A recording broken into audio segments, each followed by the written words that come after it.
Welcome simmers to another flight sim hardware video.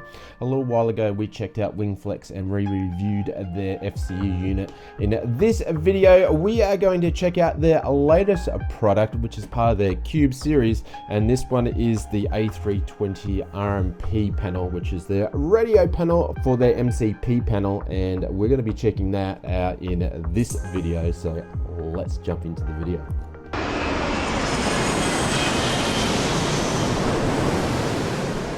If you are not familiar with Wingflex products, they've been making flight sim hardware for quite a while, and recently they've been focusing on their flight sim Cube product, which is basically a Airbus type of panel product, and these are basically 80% of the actual size, so really focused to fit on a flight simmer's desk. So I've used this one, their FCU unit, sorry it's upside down, their FC unit, and I've been really positive about it. It's actually a great little unit here, so I'm really looking forward to checking out their radio panel, because one thing's differently. Normally when it comes to the front panel of the Airbus, you'll have an EFIS on either side, you'll have one on the right side, you'll have one on the left side. One thing that Wingflex has done with this guy is they've actually turned in the one of the EFIS, instead of making basically the same product for the right and the left, they've actually turned that into a radio panel. So when it's on your desk, it's basically right in front of you, which is a pretty good idea in my opinion, and probably not from everybody, because some people would, some really Airbus enthusiasts or simmers would really want to have, you know, something that's basically a duplicate of the real thing. But for a practical sense, this is definitely a great option. So we're going to take a look at it now. First thing is, I haven't had a look at it whatsoever, so we're going to do the unboxing, but I sort of pretty much know what to expect when it comes to Wingflex products, because in my opinion, Wingflex products aren't part of the entry level product or category when it comes to flight sim hardware. They're not the most expensive. I'd say I would really put them in the middle category, which provides a great value for money and have high-end quality components. So I pretty much know what to expect, but you guys are going to see this at the same time. So we're going to quickly unbox the unit, have a quick look, plug it all in, and we will have a look at it all. So Wingflex comes with the retail packaging. We won't have a look at the quick startup guide to start off with, and we'll open up. Here's the unit here. It doesn't come in with any packaging around it, it's just nicely fitted in the styrofoam boxing here, and I assume this will be the cables. It's all by USB. And one thing is that they do provide the same stand, which will be the same stand that FCU. And I could see one disadvantage, includes screwdrivers and all that sort of stuff. Same thing they included with the FCU, is that you maybe not be able to join the actual units of the cubes together, I'm thinking. So we'll just pop that in there, and let's have a first impressions of the actual unit itself. So all aluminum or aluminium construction. As you can see there, it is 80% of the size of what an EFIS would be when it comes to the Airbus panel, and I think that's plastic from the front there. You've got more high-end plastic componentries here. The knob is a little bit different because it's a dual knob to do the radio, so you've got radio active and standby. You can switch between, and you've got all your different options here for, you know, ILS and landing and all that sort of stuff, but we will go into that once we actually connect it up. And I assume that's autopilot on and off. I haven't played around with this.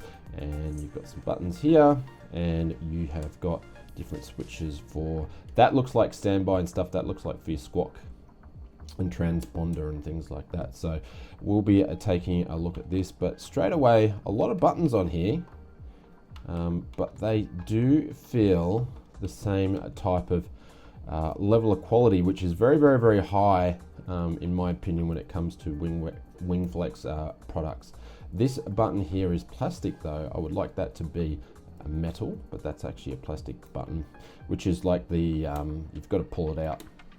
and pop it in so it doesn't actually switch down. So, but the rest of it's all aluminium, and the quality seems to be quite high when it comes to Wingflex. So what we're going to do, USB on the back as well.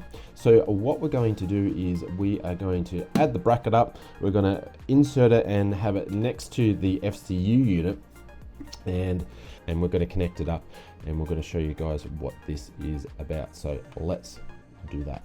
Now we've actually got the little stands connected. It's pretty easy to install, it takes 2 seconds. I showed some B-roll footage there. When it comes to connecting the actual Wingflex device to your computer, they use a Wingflex bridging software, which is just basically an exe file that you download from their website, and you then basically copy and paste it onto your desktop, which is pretty much what I've done in this situation. Now, I did have existing software I found on my PC that I was using for the FCC, and I went to go into the settings to do a update, and it said it was already updated and I didn't need to change a thing. But I found that the RMP cube wouldn't actually register on it. So when I went back to the website, there was a newer version on there. So you can't actually, or I couldn't actually, from the version I had already on my PC, I couldn't basically update it. So we've grabbed the new one, both of them showed up, worked fine. The FCU combo and the cube, I'm assuming that's the FUC and any other products that go along with it, such as the RMP, works with a Microsoft Flight Simulator 2020 and 2024 X-Plane and P3D. When it comes to Microsoft Flight Simulator 2024 is what I'm really looking at here.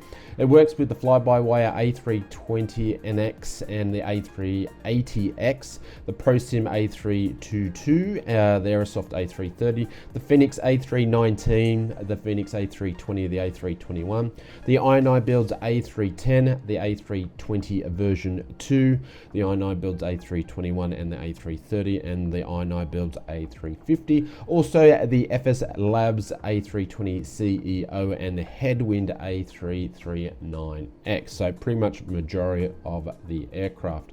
On X-Plane, things such as JAR Designs A320, Flight Factor A320, Atolus A319, A320, Atolus A321, A339, A346, and the Airbus A330, which is the default one that comes with X-Plane.